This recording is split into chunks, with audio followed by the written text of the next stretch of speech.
ఇప్పుడు కేశవ్తో మీకు ఎలాంటి రిలేషన్ ఉందంటారు? రాజకీయంగా తీసుకుంటే, అంటే వ్యక్తిగతంగా పక్కన పెడితే రాజకీయంగా ఎలాంటి రిలేషన్ ఉంది? ఇద్దరు రాజకీయాల్లో ఉన్నారు, ఇప్పుడు మీరు ఎమ్మెల్యే ఆయన ఎమ్మెల్సీ ఉన్నారు, ఎలాంటి రిలేషన్ ఉంది? మా ఫాదరు బ్రదరు మర్డర్ అయ్యారు.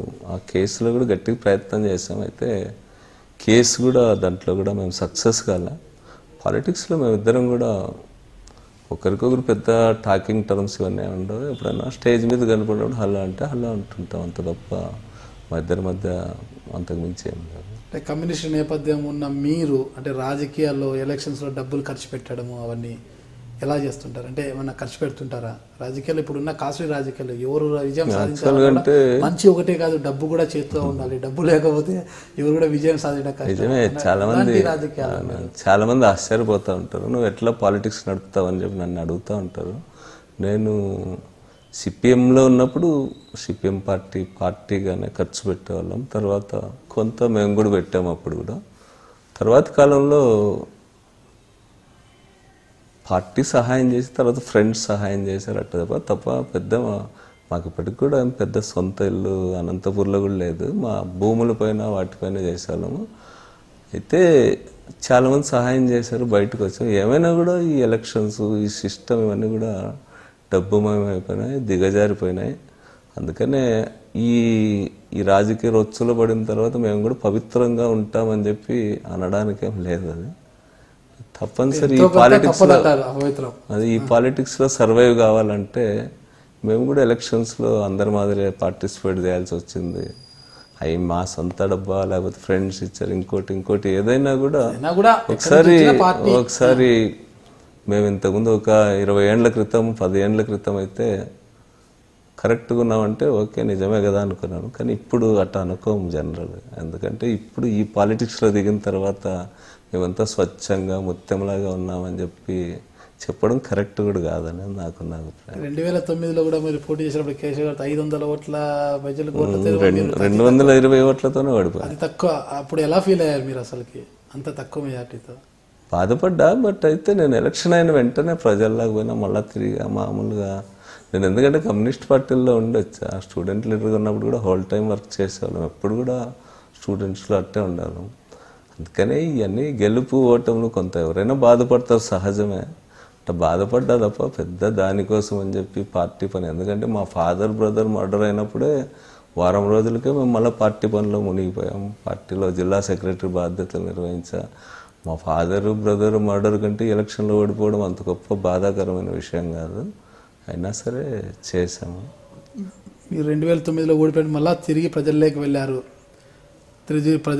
మళ్ళీ వైసీపీ ఆవిర్భావంతో వైసీపీలోకి వచ్చారు. వైసీపీ నుంచి పోటీ చేశారు 2010. అయినా కూడా మీరు పెద్దగా మెజార్టీ సాధించలేకపోయారు. సాధించిన మెజార్టీని కూడా అప్పట్లో కేశవ్ గారు తప్పుపట్టారంటే ఈవీఎం మిషన్ చెడిపోవడంతో, చెడిపోయిన మిషన్ పెట్టడంతోనే తప్పులు జరగ గెలిచాడు. ఆయన విజయం నైతికంగా విజయం నాదే అని ఆరోపించారు. లాస్ట్ టైం కూడా అంతకుముందు సరిగా నేను 220 ఓట్లతోనే ఓడిపోయినప్పుడు ఇప్పటికి కూడా మా నియోజకవర్గం అంతా అంటూ ఉంటారు, నువ్వు కౌంటింగ్ పోకపోవడం వల్ల ఓడిపోయావు అని చెప్పి అంటూ ఉంటారు మా వాళ్ళు కూడా. అదే సందర్భంలో నేను కమ్యూనిస్ట్ పార్టీల నుంచి వచ్చా. అప్పుడు అంటే ఈ కాంగ్రెస్ పార్టీలోకి వచ్చా. కాంగ్రెస్ పార్టీలో లేకపోతే ఈ అధికార పార్టీలో ఉన్న ఎలక్షన్ జరుపుకునే విధానం, ఎలక్షనీరింగ్, వీటన్నింటిలో కూడా మాకు ఇంకా కమ్యూనిస్ట్ పార్టీలలో పనిచేసిన ఇదే వెంటాడుతూ ఉండేది. దానివల్ల కూడా నా ఓటమికి కారణం. అదే సందర్భంలో ఇప్పటికి కూడా చాలామంది ఎవరు కూడా నమ్మరు. చాలామంది కేశవ్ వాళ్ళు అప్పట్లో మోసం చేసి గెలిచారు అనేటువంటిది ప్రజలందరూ కూడా అంటా ఉంటారు. ఏ విధమైన మోసం అంటే ఎలా? నేను కౌంటింగ్ పోలే. ఎందుకు పోలేదు మీరు? కౌంటింగ్ 220 రీకౌంటింగ్ వెళ్ళంటే అదే నేను అదే మీకు చెప్పాను ఇంతకుముందు. నేను కమ్యూనిస్ట్ పార్టీలో పనిచేసిన ఆ బ్యాక్గ్రౌండ్ కూడా నా మీద కొంత. ఎలక్షన్ అంటే మామూలుగా జరుగుతుంది, కౌంటింగ్లో ఏముంది, ఈ ఎలక్షన్స్ ఈవీఎం మిషన్స్ కదా అట్లాంటివి జరగవు అనే ఫీలింగ్తోనే పెద్ద పంపించాం. మన వాళ్ళని, మన ఫ్రెండ్స్ బాగున్నారు కదా వాళ్ళే చేస్తారని చెప్పి అనుకున్నాము. బట్ పోకపోవడం తప్పు అనేది తర్వాత తెలిసింది. యాక్చువల్గా నాకు ఇప్పటికీ ఈసారి కౌంటింగ్ చూసిన తర్వాత అనిపించింది డెఫినెట్గా పోయినసారి మోసం చేశారు కేశవ్ వాళ్ళు. ఎందుకంటే ఈసారి నాకు అంత మెజారిటీ ఉన్నప్పుడు కూడా మళ్ళా దాన్ని ఎట్టయినా సరే ఆఫ్ చేయించాలనేటువంటి ప్రయత్నం చేశారు. బహుశా ఒక ఇంటెలిజెన్స్ ఆఫీసర్ చెప్పారు, రాష్ట్రంలోనే అత్యంత ఉత్కంఠభరితంగా కౌంటింగ్ జరిగిన నియోజకవర్గం అంటే ఉరవకొండ అని చెప్పి మొత్తం ఒక పోలీస్ ఆఫీసర్ అన్నాడు, ఆ రోజు మీరు ఓడిపోయినట్టు ఏదన్నా అనౌన్స్ చేసినా కూడా ఒక 10 మంది కాల్పులో చనిపోయిన వాళ్ళేమో, అంత ఫెరోషియస్గా ఉన్నారు మీ వాళ్ళు, అంత బాధపడుతున్నారు, పోయినసారి జరిగిన మోసం మళ్ళీ రిపీట్ అవుతుంది అనేటువంటి బాధతో ఉన్నారనేటువంటిది చాలామంది చెప్పినారు.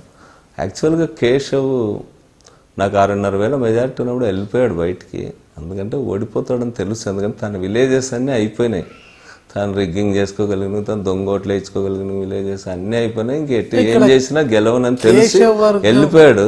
ఎప్పుడైతే టీడీపీ అధికారంలోకి వస్తా ఉందని తెలిసిందో స్టేట్లో, అప్పుడు మళ్ళీ వచ్చాడు. బహుశా పైనుంచి కూడా దివాకర్ రెడ్డి గారిని కూడా పంపించారు. అలా పోలింగ్ కేంద్రం దగ్గర గొడవ కూడా జరిగింది, అసలు పెద్ద గొడవ జరిగింది, రీకౌంటింగ్ కోసం పెద్ద గొడవ కూడా జరిగింది. అక్కడ మేము కూడా గట్టిగానే ఉన్నాం.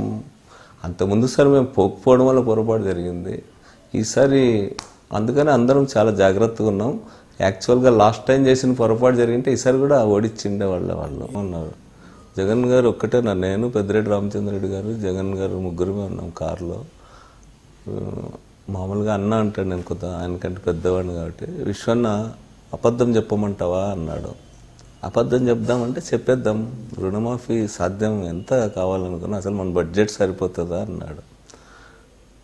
అయితే డ్వాక్రా రుణాలు చెప్దాంలే, డ్వాక్రా రుణాలు అయితే 14,000 కోట్లలో అయిపోతుంది, డ్వాక్రా రుణమాఫీ అమలు చేద్దామని చెప్దాం, అగ్రికల్చర్ లోన్స్ వద్దని, అబద్ధం చెప్పకూడదు అన్నాడు. నేను కూడా అబద్ధం చెప్పమని చెప్పలేం కదా మనం,